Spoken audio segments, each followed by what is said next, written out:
Bonjour à chacun, la paix du Seigneur avec vous.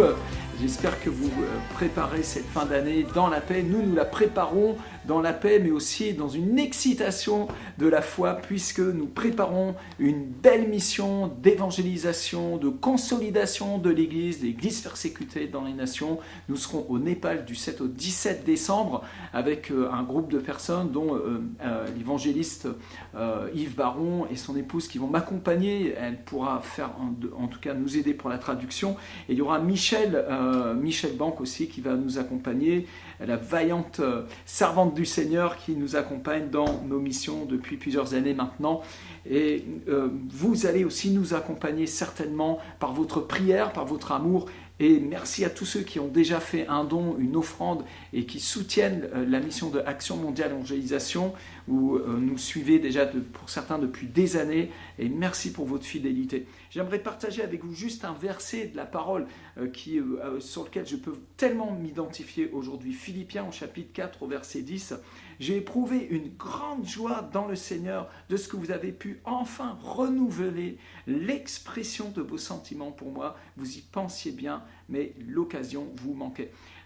Il parle ici des dons que les chrétiens ont fait à ce ministère qui travaillait d'arrache-pied dans l'évangélisation, dans la moisson, dans la consolidation des saints, dans l'aide aux églises par l'enseignement de la parole, par le don de sa vie pour l'évangile. Et il dit ici qu'il ouvre une porte pour les croyants en donnant cet exemple qu'effectivement il y a des occasions pour manifester l'amour, pour renouveler l'expression des sentiments qu'on peut avoir à l'égard d'un ministère. J'espère que vous nous appréciez, j'espère que vous comprenez l'importance de l'appel de Dieu dans une vie, et je sais que vous comprenez l'importance de l'appel de Dieu dans votre propre vie. Et j'aimerais vraiment vous donner aussi à vous aujourd'hui l'occasion de semer dans le royaume de Dieu, de semer dans l'évangile, de semer dans un ministère que Dieu a oint, que Dieu utilise. Vous le savez, vous en avez des preuves, vous avez des témoignages. Ça fait des années que nous tenons la route, nous prêchons la parole avec efficacité, sans compromis, dans l'amour, dans la vérité. Alors merci de faire un don, il n'y a pas de petit don, mais en faisant une offrande, et il aurait suffi que 8 personnes fassent un don de 1000 euros, et puis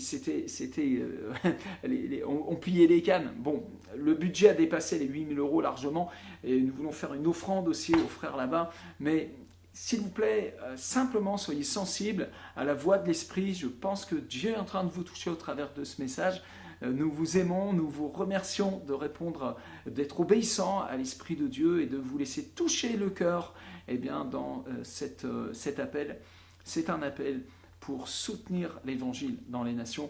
Que Dieu vous bénisse encore, nous vous aimons, nous vous bénissons, nous espérons vous trouver sur notre chemin, dans une de nos maisons de prière que nous ouvrons maintenant en France, dans une de nos réunions de feu et gloire, d'impact, de puissance. Nous aurons un rendez-vous le 12 janvier sur Paris, on donnera plus d'informations bientôt. Nous aurons aussi la convention de Pentecôte, la convention nationale, la deuxième convention de la maison de prière Feu et Gloire sur la France. Et puis nous avons aussi des surprises, nous gardons encore le secret, mais vous allez bientôt entendre parler de nous sur le territoire français. Nous voulons annoncer la bonne nouvelle avec puissance.